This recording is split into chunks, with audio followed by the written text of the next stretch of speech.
Coming to you from Colorado Springs, Colorado. The weather's disgusting outside. That's about all I really wanted to say in this video. I know I should not be recording while driving, so if anyone is concerned about that, I'm sorry.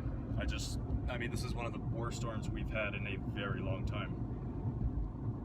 In my 21 and a half years of life, I haven't seen any snowstorm like this.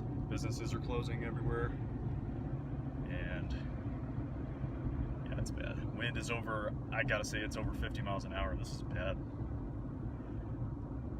So, yeah, that's about it.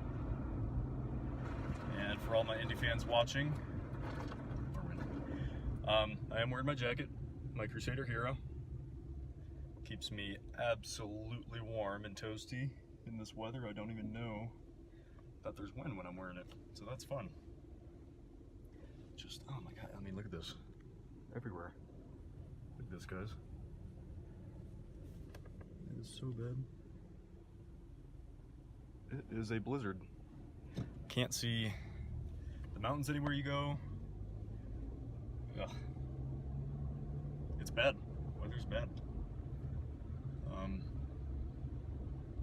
Yeah. Guess just enjoy the view, the nasty view. Let me see if I can record. I don't want to do too much here, but again, it is just so bad. Yeah. Today is March 13th. Well, by the time you watch this video, it'll be a few days after the storm, so. That's like that. There we go. It's gross. Colorado Springs. Blizzard of 2019. Thanks for watching, and we'll see you next time.